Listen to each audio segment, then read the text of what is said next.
যে কোনো দুর্ঘটনার শিকার হলেই কি কারো পিটিএসডি ডেভেলপ করতে পারে? চলুন জেনে নেই পিটিএসডি হলে একজন মানুষের মধ্যে কি ধরনের লক্ষণ দেখা দিতে পারে, পিটিএসডি কেন হয়, কাদের বেশি হতে পারে।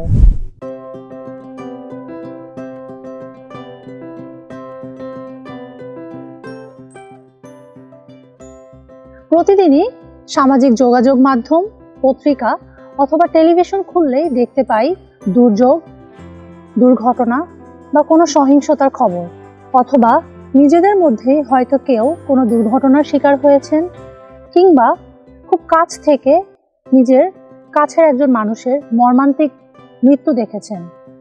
এ ধরনের ভয়াবহ অভিজ্ঞতার মধ্য দিয়ে মানুষ যখন যায় তখন তার বেশ কিছু মানসিক সমস্যা দেখা দিতে পারে। পোস্ট ট্রমাটিক স্ট্রেস ডিসঅর্ডার বা পিটিএসডি ঠিক তেমনই একটি মানসিক রোগ।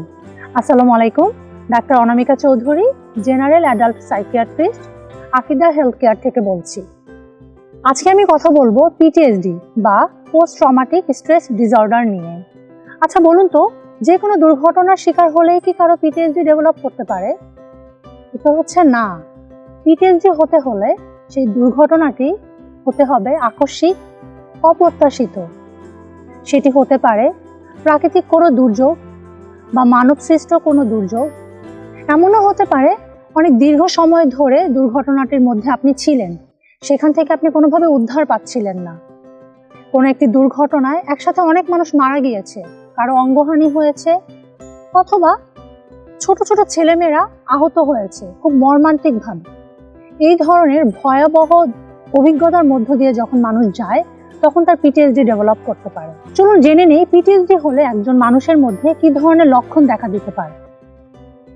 যে ঘটনার জন্য এমনটি হচ্ছে, একজন মানুষ যেন বারবার সেই ঘটনার মধ্য দিয়ে যেতে থাকে, ঠিক এইরকম একটি অনুভূতি হয়। অথবা যে কোনো সময় সেই দুর্ঘটনাটি আবার ঘটতে পারে, এই চিন্তা করে মানুষটি উদ্বিগ্ন হয়ে ওঠে। এই ঘটনা সম্পর্কিত কোনো কিছু সহজে আর মনে করতে পারে না। সাময়িকভাবে স্মৃতিভ্রম হয়, অনেক সময় ঘুমের সমস্যা হয়। এর পাশাপাশি ওই দুর্ঘটনার সাথে সম্পর্কিত কোনো কিছু দেখলে বা কোনো কিছু শুনলে আতঙ্কিত হয়ে ওঠে, খুব উদ্বিগ্ন হয়ে যায়। এছাড়াও পিটিএসডিতে আক্রান্ত একজন ব্যক্তির আচরণগত বেশ সমস্যা হয়ে থাকে, যেমন মেজাজ খিটখিটে হয়ে যায়, অল্পতেই রেগে যায়, কোনো কিছু ভালো লাগে না, মন খারাপ থাকে, কাজে আগ্রহ কমে যায়, ঘুম হয় না, অথবা নিজের উপর আবেগ নিয়ন্ত্রণ করার যে ক্ষমতা ছিল সেটি হারিয়ে ফেলে। এছাড়াও বেশ কিছু শারীরিক লক্ষণও দেখা দিয়ে থাকে, যেমন বমি ভাব হওয়া, প্রচণ্ড ঘেমে যাওয়া।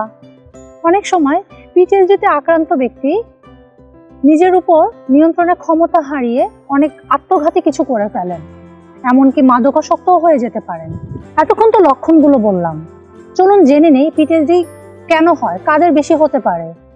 গবেষণায় দেখা গিয়েছে মহিলারা পুরুষদের তুলনায় পিটিএসডিতে আক্রান্ত হয়ে থাকে বেশি। এছাড়াও যাদের আগে থেকে কোনো মানসিক সমস্যা আছে, কোনো ধরনের চাপ মোকাবেলা করার ক্ষমতা কম, অথবা দুর্ঘটনার তীব্রতা অনেক বেশি ছিল যা ওই মানুষটির জন্য গ্রহণযোগ্য ছিল না, তাদের মধ্যে পিটিএসডি হওয়ার সম্ভাবনা বেড়ে যায়। এর পাশাপাশি কিছু পেশাজীবী মানুষ আছেন, তাদের মধ্যেও পিটিএসডি হয়ে থাকে, যেমন জরুরি কাজে নিয়োজিত কর্মী, হতে পারে দমকল বাহিনীর কোনো কর্মী, হতে পারে পুলিশ, অথবা যুদ্ধক্ষেত্রে নিয়োজিত আছে সেনাবাহিনীর কোনো সদস্য। এদের মধ্যে পিটিএসডি হওয়ার সম্ভাবনা অনেক বেশি থাকে। এতক্ষণ তো আলোচনা করলাম পিটিএসডির লক্ষণগুলো কি, কেন হয়, কাদের মধ্যে বেশি হয়। চলুন আমরা জেনে নেই একজন মানুষ যখন পিটিএসডিতে আক্রান্ত হয় আমরা কি করতে পারি, চিকিৎসা পদ্ধতি কি। পিটিএসডির চিকিৎসায় টক থেরাপি বা কাউন্সিলিং খুব গুরুত্বপূর্ণ ভূমিকা পালন করে। এর মধ্যে রয়েছে ট্রমা ফোকাসড সিবিটি। এখানে কাউন্সিলর বা সাইকোলজিস্ট যিনি থাকেন তিনি কিন্তু ওই মানুষটির সাথে কথা বলেন, তার সমস্যাগুলো শুনে থাকেন, তাকে কিছু টেকনিক শিখিয়ে দেয় যাতে করে সেই ট্রমা থেকে ওই মানুষটি খুব দ্রুত বের হয়ে আসতে পারে। যেমন যে দুর্ঘটনাটি ঘটে গিয়েছে তা তো আমি আর ফিরিয়ে নিতে পারবো না, কি করতে পারি সেটা আমি মেনে নিতে পারি, মেনে নিয়ে আমার স্বাভাবিক যে কর্মকাণ্ডগুলো আছে সেগুলো আমি চালিয়ে যাব। এরপর সেই দুর্ঘটনার স্মৃতিগুলো আমি মনে করার চেষ্টা করতে পারি।